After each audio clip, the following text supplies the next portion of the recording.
A principios del siglo XIX, las tropas napoleónicas se paseaban invictas por medio continente europeo. Sin duda, eran tropas de élite.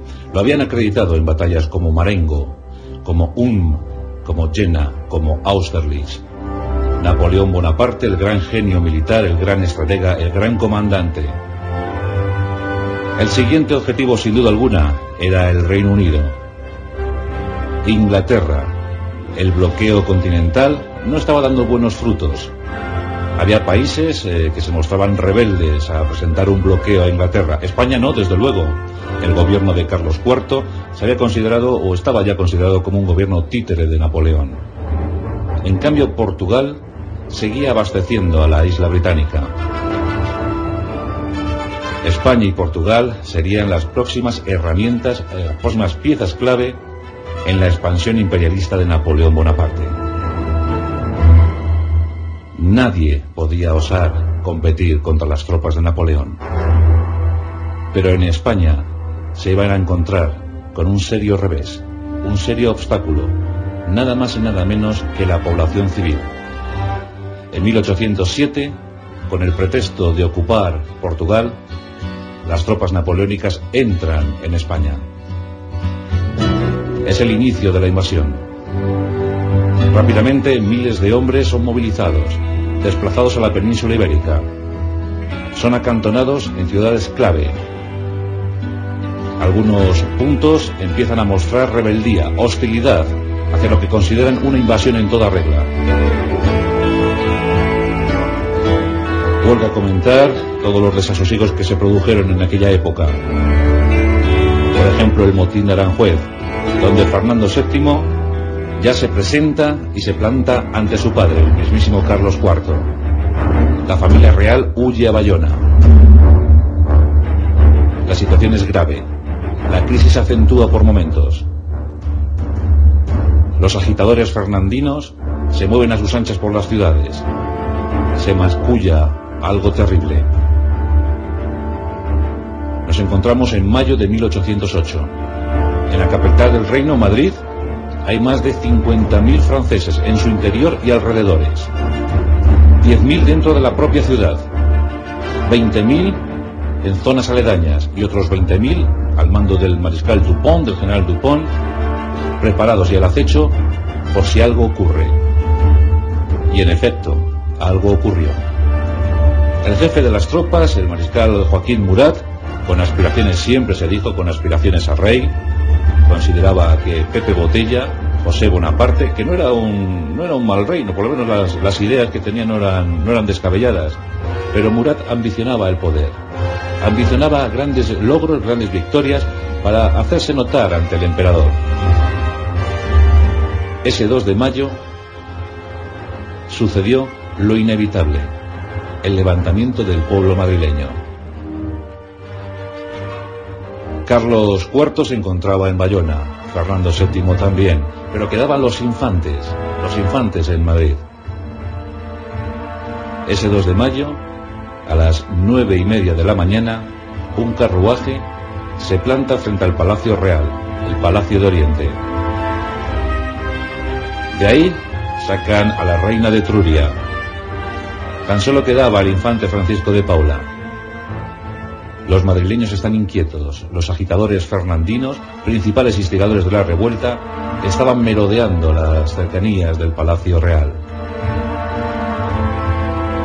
A las 10 de la mañana llega un segundo carruaje.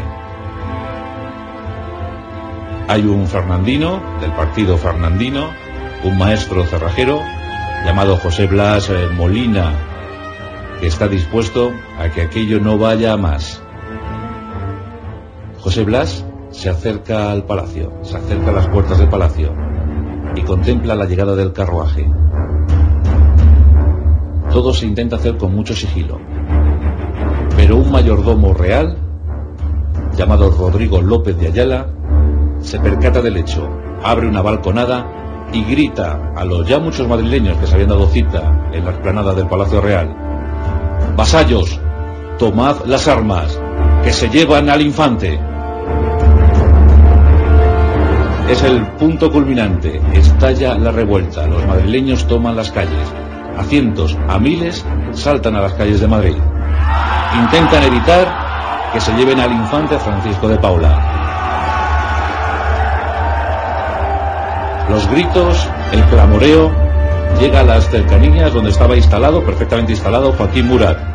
Escucha lo que está ocurriendo y envía un batallón de infantería, un escuadrón de caballería y 2 piezas artilleras. Con presteza, los franceses se sitúan frente a los madrileños y sin mediar palabra, los oficiales franceses ordenan abrir fuego contra la turba.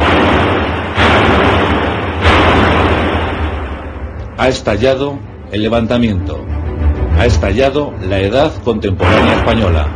Es el 2 de mayo de 1808. España abandona la edad moderna y entra en la contemporánea. Ese es el momento clave y riguroso, a las 10 de la mañana de ese 2 de mayo. En esa primera refriega, en esos primeros cañonazos, 12 madrileños son abatidos, caen muertos al suelo.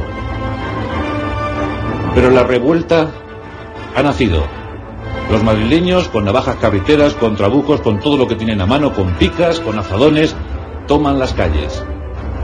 En ese tramo, desde las 10 de la mañana hasta las 11:30, muchos franceses, muchos gabachos, como así eran llamados, que estaban de permiso o estaban paseando por las calles en solitario, son cazados, literalmente cazados por los madrileños.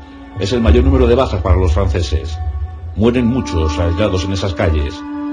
Se defienden como pueden, pero Murat había preparado el plan minuciosamente, escrupulosamente. La realidad es que Madrid estaba tomada por casi 50.000 franceses. ¿Y frente a ellos qué había? Pues solo la población civil, la población madrileña. Los soldados, las milicias regulares, el número de poco más de 3.000, no presentaron combate, no se sublevaron, no se levantaron, porque había órdenes, directrices muy claras. No intervenir en ningún caso. Bien, es cierto que algunos militares sí que dieron una buena talla ese día, pero la auténtica y cruda realidad es que el mayor porcentaje de soldados españoles se quedó en sus cuarteles, no intervino en la revuelta. Con absoluta diligencia, los 10.000 hombres de Murat fueron cercando a los madrileños sublevados. Fueron arrinconándolos hasta la plaza más significativa de Madrid, la Puerta del Sol. En tan solo una hora, soldados que venían de todos los frentes, por el norte, por el sur, por el este, por el oeste, fueron agrupando, fueron arrinconando a los madrileños. 12 del mediodía, en el 2 de mayo de 1808, nos encontramos en la Puerta del Sol. Miles de madrileños han sido cercados en esa Puerta del Sol. Hay auténtica expectación. Los soldados de infantería francesa no están actuando, no hacen nada, simplemente les tienen ahí como encarcelados, como en un campo de concentración improvisado. A lo lejos se escucha el galopar de unos caballos.